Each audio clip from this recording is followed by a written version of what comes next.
Hey there, retro gamers. This is Eddie and Zotto from Smashing Bricks, a retro gaming podcast, and I'm back again with another instruction booklet read through. This time we're looking at Ninja Gaiden on the Nintendo Entertainment System. This will be the game that we cover in episode 2 of Smashing Bricks, a retro gaming podcast. So here's the cover with some excellent art. I really like the art from the Ninja Gaiden series. Look at those highlights. Ryu Hayabusa looking dangerous on the cover, ready to get his revenge. This game is obviously from Tecmo, and let's move on. Here we have safety precautions and the prologue. The wind howls as two dueling ninjas glare at each other in the moonlight. The men seem like little more than shadows in the air. The moonlight reveals just for an instant a glint of light that proves to be the end of the contest.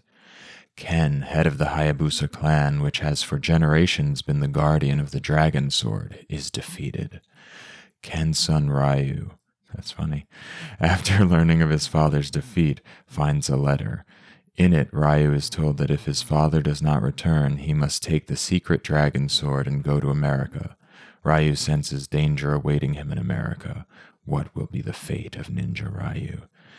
Yes, I know the correct pronunciation of RYU in Japanese. I can't do it right, so I will choose to do the American version. All right, moving on.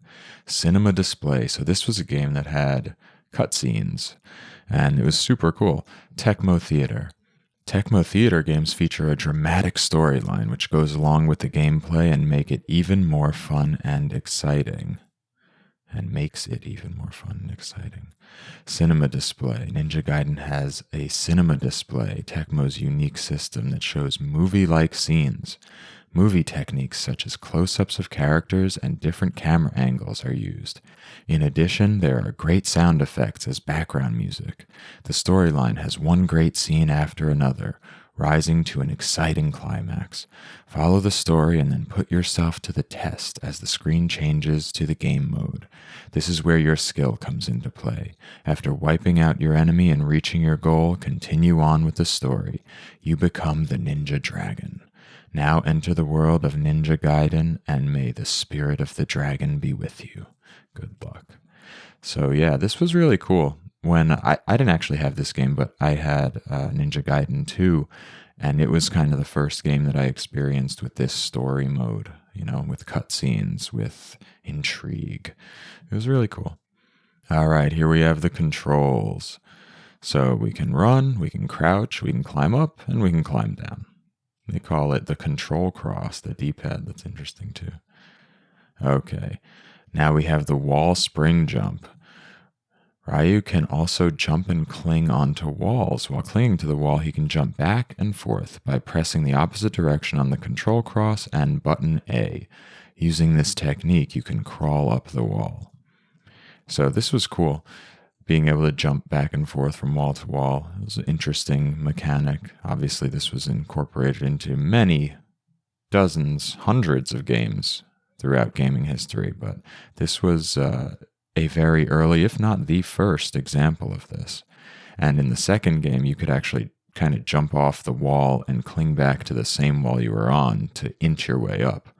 All right, we have the indicator display. We've got a score. It shows the stage you're on. There's a timer in this game, so you have to finish each stage before the time goes to 0, and you collect. You'll see.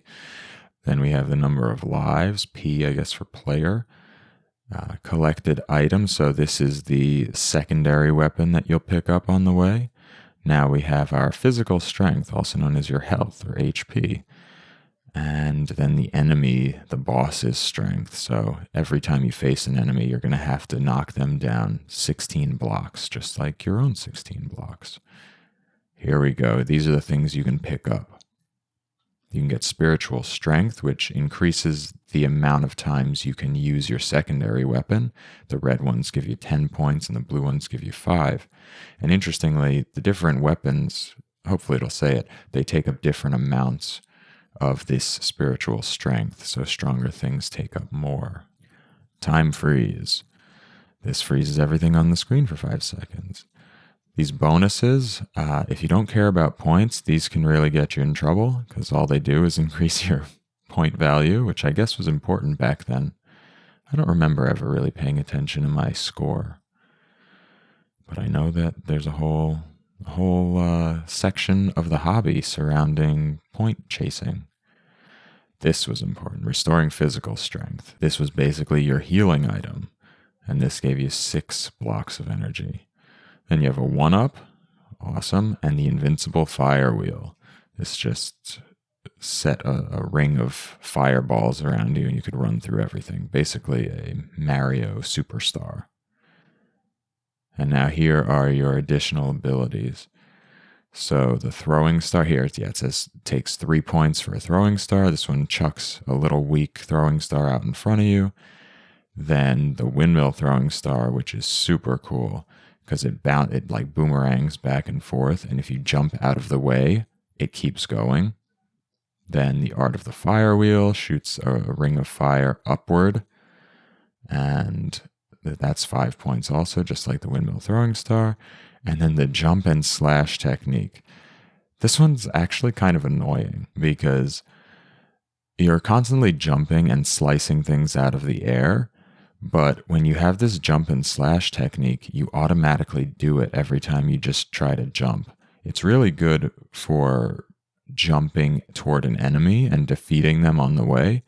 But if you're just trying to knock down some of the item containers, you're wasting 5 points of your spiritual strength every time. Here it lists the acts, continuing the trend we saw in the Super Mario Bros. 2 instruction manual. So it's 6 acts with as many different areas as it shows, and it gives the name for them. So that's kind of something to look forward to. What's Death Valley? What is the Basilisk minefield? Oh my god, this could be crazy. The place of red execution? No thank you. Okay. This game has unlimited continues, which is super cool. It just kicks you back to the beginning of the area when you have no more lives left. So that's great. You're not going to not finish this game if you have the will to keep playing. Here are characters. Ryu Hayabusa, the whitest looking Japanese guy in the world. He was born into the ninja lineage of the Hayabusa family, and he has to get revenge for his father's death. Ken Hayabusa is his father. He had this duel and mysteriously was killed, but he left the sword and a letter for Ryu to follow. Irene Liu, random girl that Ryu meets up with. Mysterious woman in a bar. Keep away from mysterious women in the bar, people. Walter Smith. This is who you actually go to America to see. He's an archaeologist. So we have ninjutsu and archaeology all in one game. What could be better? Foster is a member of the CIA. He's young, but he holds a powerful position and knows a lot of information. And then Guardia de Mieux, also known as the Jacquio, I don't know. The almighty evil, determined to take over the world. Remember when villains were simple? All they wanted to do was take over the world. Okay, the Malice Four are the main bosses of this game, handpicked by Jacquio himself. We have Barbarian, the boss of Act 1, cuts anything to shreds and lives in the deep forest of Brazil, which he uses as his hideout.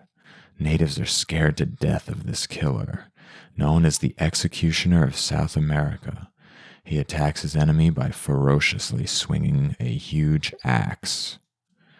Then we have Bomberhead, boss of Act 2, deserted in the South Bronx. South Bronx, rough neighborhood. I've lived close to the South Bronx and filmed the show Gotham in the South Bronx a number of times. One time there was a shooting, and we cut our shooting short. So Bomberhead's life takes a big change for the worse.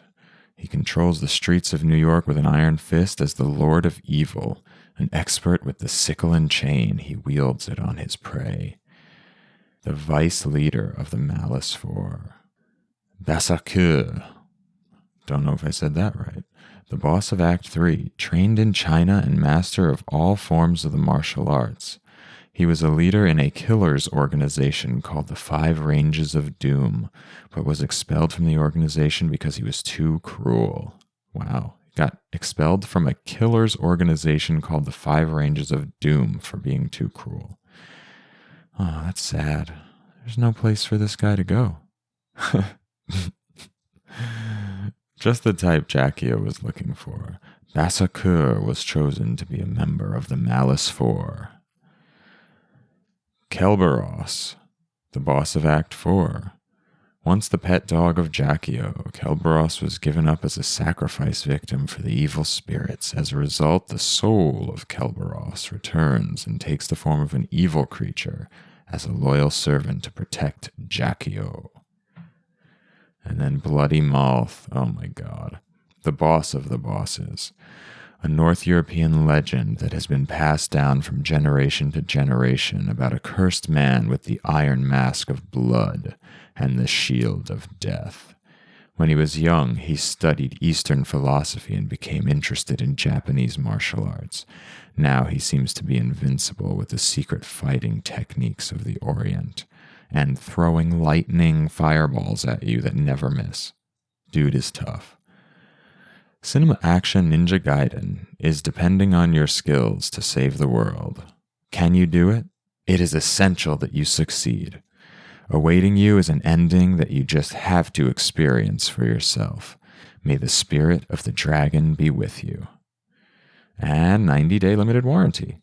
I don't know if the Super Mario Bros. 2 game pack had this warranty. I suspect it did, but I like seeing that the packs had a 90-day warranty.